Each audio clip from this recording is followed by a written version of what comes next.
ચાલો મિત્રો, બધાને જય માતાજી. આપણે જઈ જઈએ છીએ માતાજીના મઢે મદનભાઈ. ચાલો આપણે નીકળી જઈએ છીએ ઘરેથી. આપણે અત્યારે નહેર પાસે પહોંચી ગયા છીએ. એક આવી ગયું છે સિદ્ધાનંદ ગુરુકુળ. અહીંયા શું છે આ આવી ગયા છે પ્રાઇવેટ લિમિટેડની બાજુ. ત્યાંથી આપણે આગળ જઈ રહ્યા છીએ બોટાદ બાજુ. આવે છે ટેક્સટાઇલ. આ મિત્રો આવી ગયા છે કાયની બાજુમાં ટેક્સટાઇલ છે. ત્યાં ટી શર્ટનું ગાર્મેન્ટ હોય છે. તો આ ટેક્સટાઇલ છે મિત્રો. બહુ સરસ મજાની છે ટી શર્ટનું બનાવે છે. ત્યાંથી આપણે આગળ જઈ રહ્યા છીએ. આ છે બોટાદ લાઠીગઢ રોડ. ઢોરા પણ સામે ચાલ્યા આવે છે. ગાય ભેંસો. અને આપણે બોટાદ પણ જઈ રહીએ છીએ. તો હવે જે સામે મંદિર દેખાય એ બળિયા બાપુનું આશ્રમ છે, જ્યાં પંચમુખી હનુમાનજી મહારાજ છે. જો આ મિત્રો ગૌશાળા છે આ બધું. અને જો ગાયો છે બહાર ખૂબ. આ છે બળિયા બાપુનું આશ્રમ પંચમુખી હનુમાનજી મહારાજ. બરાબર. ત્યાંથી આપણે આવી ગયા છીએ ગેસ પુરાવા સીએનજી પંપે. અહીંયા ગેસ પુરાવી લીધો ભાઈ, અને અહીંથી ચાલુ કરી ગાડી. ગેસ પુરાવી પછી મિત્રો અહીંથી ગાડી લઈ ગેસ પુરાવા મૂકી છે. ગેસ પૂરાઈ ગયો. અહીંથી આપણે આ છોકરા બધાને બેસી દઈએ અંદર ગાડી. પછી આપણે નીકળીએ આગળ. ચાલો મિત્રો, તમને અમારો વિડીયો કેવો લાગ્યો પાછા કહેજો, પાછા કોમેન્ટ કરજો. અને અહીંથી આપણે નીકળીએ છીએ આગળ. પહોંચી ગઈએ છીએ આપણે બોટાદ. પહોંચી ગઈએ છીએ બોટાદની અંદર પહોંચી ગયા છીએ. છે આપણે નાળું બોટાદનું જે નાળું છે રેલવે સ્ટેશન ઉપર રેલનો પાટો છે, નીચે નાળું છે. ત્યાંથી પસાર થવાનું છે આપણે. ચાલો મિત્રો, આપણે અંદર પસાર થઈ રહ્યા છીએ.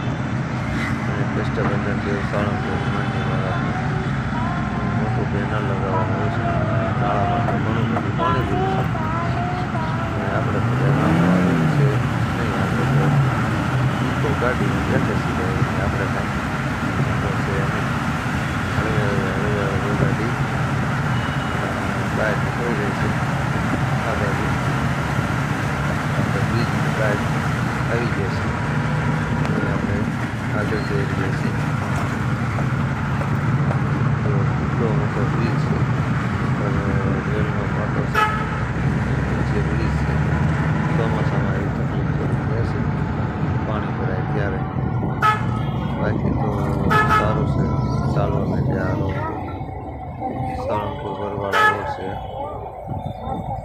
બોટાદ બરવાળા સાળંગપુર પણ વચ્ચે આવી જાય. અહીંથી આપણે આગળ જઈ રહીએ છીએ રેલવે સ્ટેશનવાળા રોડે. અહીં આપણે જઈશું. રેલવે સ્ટેશનવાળા રોડ બની ગાડીને ટર્ન આપવામાં આવશે. જો અહીંયા આપણે સામે લીધું છે વિરાટ રેસ્ટોરન્ટ. ત્યાંથી વાળી લીધી આપણે, એટલે સીધા જ રેલવે સ્ટેશન બાજુ આપણે ગાડી જઈ રહી છે. આ છે બધું આપણે બોટાદનું પોલીસ સ્ટેશનની યાદ છે. આ બધી હાઈસ્કૂલ છે, પોલીસ સ્ટેશન છે. ને આપણે આગળ જઈ રહીએ છીએ. પછી આપણે પહોંચી ગયા છીએ રેલવે સ્ટેશન પાસે ઝવેરી જીમ. અને આજે આપણે બોટાદનું રેલવે સ્ટેશન છે.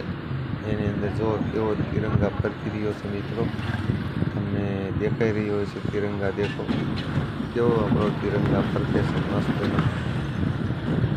હવે આપણે આગળ જઈશું. આપણે રોડ પકડ્યો છે ચૂંટણીવાળો હળો વાળો રોડ પકડે છે. તો કેવો તિરંગા દેખાય છે. એ લાંબી હોય સામે રેલગાડી ચાલી જાય છે. કેવી જાય છે રેલગાડી, વાગે છે રેલગાડી ગાડી અમારી થાય છે નહીં. એ ગાડી વહી ગઈ અને આવી ગયા આપણે કુંડલી ગામની અંદર કરતા જો કેવી નદીની અંદર પાણી હાલ્યું જાય છે. પાણી હાલ્યું જાય છે ત્યાંથી આપણે આગળ વધી જાય છે.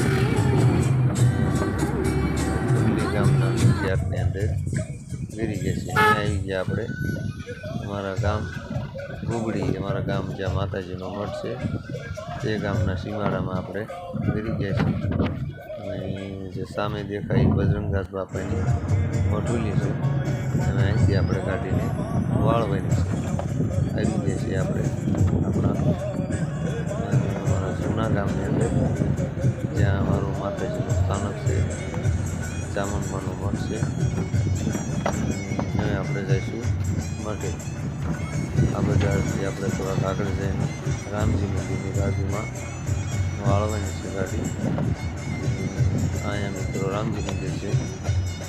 જો અહીંયા વાળે છે ગાડી ત્યાં આપણે રામજી મંદિર છે. ભગવાન રામજી મંદિરની અંદર ભગવાન બિરાજે છે.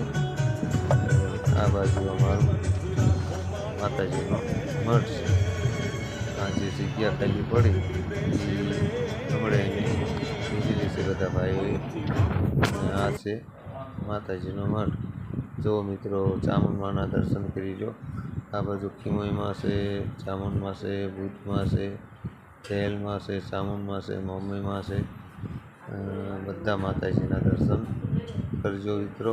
અને કોમેન્ટમાં તેને જરૂર મને જણાવજો કે તમને કેવો લાગ્યો અમારા માતાજીનો મઠ અને કેવો લાગ્યો અમારો વિડીયો.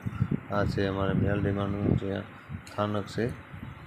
મેલડીમાને પણ અહીંયા બેસાડવામાં આવ્યા છે. અને આ છે અમારા સુરાપુરા જે બુબડી ગામની અંદર છે.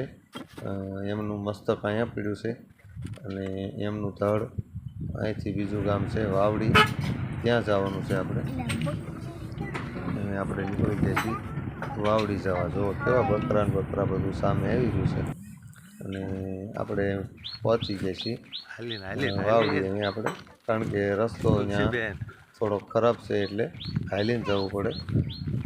ગાડી અહીંયા જાય એવું હતું નહીં એટલે ગાડીને બહુ વાગે મૂકીને 2 કિલોમીટર અમે ચાલી અને અમારા જ્યાં ઉજ્જૈનભા છે ત્યાં અમે પહોંચી જઈએ છીએ. અમે જો મિત્રો અમે આ અમારા સુરધનભાઈનું ખાંભી છે જ્યાં અમે આવીને અત્યારે સિંદૂર બિંદૂર ચડાવ્યું છે, નાળિયેર વિધું, દાદાને ચોખા ધીરા અને દીપ કર્યો ઘીનો. અને અમે આ બધા અમે સુરધન દાદાને પગે લાગવા આવ્યા છીએ. જો અમારા તુલસીબેન આ બાજુ બેઠા છે, મારા બા અને બધા આ બાજુ બેઠા છે. અને સુરધન દાદાના આપણે દર્શન કરવા આવ્યા છીએ. ચોખા બોખા જારી દેવી દાદાને ચોખા જારી પછી આપણે અહીંયા પ્રસાદ લઈ અને પછી ઘીરે જવાનું છે. એટલે આપણે દાદાને ચોખા જારી દીધા, પ્રસાદ લઈ લીધો. અને આપણે દાદાને પગે લાગી અને અહીંથી આપણે નીકળી જવાનું છે. પ્રસાદ બધા આપણે લઈ લીધો છે. અહીંથી આપણે નીકળી ગયા છીએ.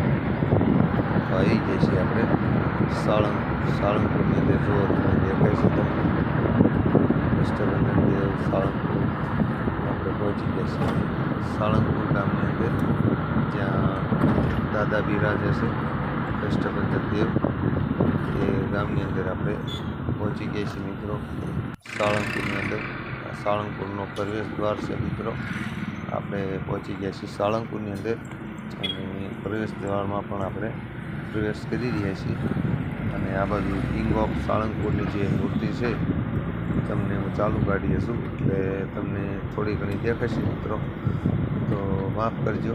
જેવો આપના જો દાદાની મૂર્તિ દેખાય છે, જોઈજો આ બાજુ દેખાય છે, કારણ કે અહીંયા અંદર જવામાં તો મોડું થાય એવું હતું એટલે અંદરની ગયા જો દેખાય દાદાની મૂર્તિ બરાબર. અને આપણે આવી ગયા છીએ ગામ પેણી અંદર. આજે સાળંગપુર અંદર જે કરતા અંદર નવું ભોજનાલય જે સાળંગપુર કષ્ટભંજન દેવ મંદિર તરફથી બનાવવામાં આવેલું છે. આ છે ભોજનાલય અને હવે અહીંથી આપણે આગળ જઈ રહ્યા છીએ. એટલે આપણે મંદિરે નથી જવાનું, પણ આપણો રસ્તો જ્યાં છે મંદિરની પાસે થઈને આપણો રસ્તો નીકળશે કાઠી ચડાવવા માટે. એટલે આ પણ ભોજનાલયનો બીજો રસ્તો છે ઉપરથી જવા માટેનો ભોજનાલયનો.